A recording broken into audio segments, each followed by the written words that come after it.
এখন আমি বানাতে চলেছি চিকেন ভর্তা। আমি এখানে 500 গ্রাম চিকেন জলের মধ্যে দিয়েছি। এবার আমি চিকেনগুলো সেদ্ধ করতে দিয়ে দেবো। আর দিয়ে দেবো একটা বড় এলাচ, 4টে ছোটো এলাচ, 2 টুকরো দারচিনি, স্বাদ মতো নুন, একটু জাবিত্রি আর একটু গোলমরিচ গুঁড়ো। এইবার সব উপকরণগুলো নিয়ে আমি চিকেনের মধ্যে দিয়ে দেবো। দিয়ে এবার বয়েল করতে দিয়ে দেবো। 10-15 মিনিট বয়েল করে নেব। চিকেন ভর্তা বানানোর জন্য আমি এখানে একটা বড় একটা টমেটো কুচি করে নিয়েছি, একটা ক্যাপসিকাম, হাফ ক্যাপসিকাম কুচি করে নিয়েছি, আর 4-5টা লঙ্কা কুচি করে নিয়েছি, আর একটা বড় রসুন যতগুলো কোয়া ছিল কুচি করে নিয়েছি, 2টো বড় পেঁয়াজ কুচি করে নিয়েছি, আর 1 ইঞ্চি মতন আদা আমি কুচি করে নিয়েছি। ওটা আমি ব্লেন্ডারে দিয়ে ব্লেন্ড করে নেব। আর এখানে কোরিয়েন্ডার লিভ মানে ধনেপাতা আমি এখানে কুচি করে নিয়েছি। চিকেনগুলো বয়েলে বসিয়েছিলাম, একেবারে চিকেনগুলো ছিঁড়ে ছুঁড়ে একদম ফ্যাটা ফ্যাটা করে নিয়েছি। কড়াইতে 3 চামচ পরিমাণ রিফাইন তেল দিয়েছি। আমি এটা রিফাইন তেল দিয়ে করব। এবার আমি ফোড়নগুলো দেবো। 4টে এলাচ, 2টি বাই লিফ তেজপাতা, আর একটা দারচিনি টুকরো করা, আর 7-8টা মতন গোলমরিচ, আর একটু সাদা জিরে।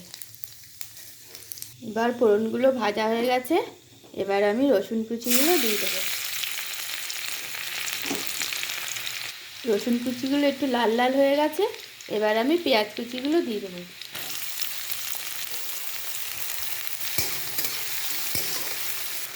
পেঁয়াজগুলো একটু লাল লাল হয়ে এসছে। এবার ক্যাপসিকামটা দিয়ে দেবো। ক্যাপসিকামটাও নরম হয়ে গেছে। এবার লঙ্কা কুচি আর টমেটোটা দিয়ে দিচ্ছি।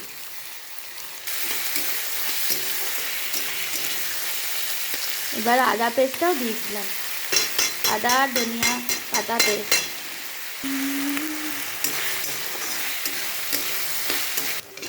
মশলাগুলো দিয়ে এবার তেল ছাড়ছে। এবার আমি গুঁড়ো মশলাগুলো একে একে দিয়ে দেবো। এটা দিচ্ছি চিকেন ভর্তা মশলা, আর এক চামচ পরিমাণ কাশ্মীরি লঙ্কার গুঁড়ো, আর 2 চামচ পরিমাণ হলুদ গুঁড়ো, আর একটু মশলার বাটি ধোয়া জল একটু দিয়ে আবার ভালো করে একটু কষিয়ে নিচ্ছি। মশলাগুলো সব পেকে গেছে, একটু তেল ছাড়ছে। এবার আমি চিকেনগুলো দিয়ে দিচ্ছি।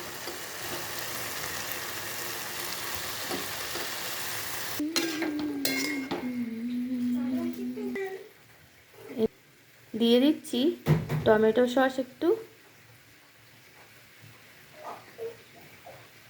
চিলি সস, সয়া সস, আর একটু চিলি সস, আর একটু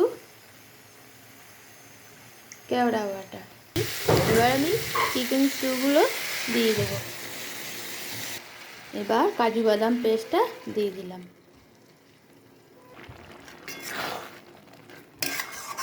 আর গ্রেভিটা ফুটে এসছে। এবার কোরিয়েন্ডার পাতা আর কেশরি মেথি দিয়ে আমি এটা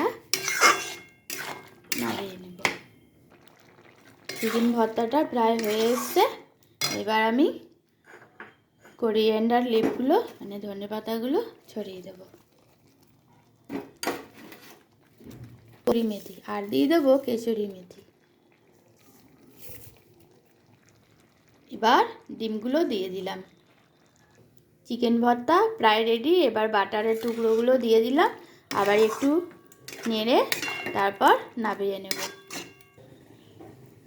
দেখো বন্ধুরা, আমার চিকেন ভর্তা রেডি। তোমাদের এই সহজ রেসিপি যদি ভালো লাগে তাহলে লাইক কমেন্ট শেয়ার করতে ভুলো না কিন্তু। আর অনেক অনেক ভিউজ করো, শেয়ার করো, আর কমেন্ট করে আমাকে জানিও যে কেমন হয়েছে।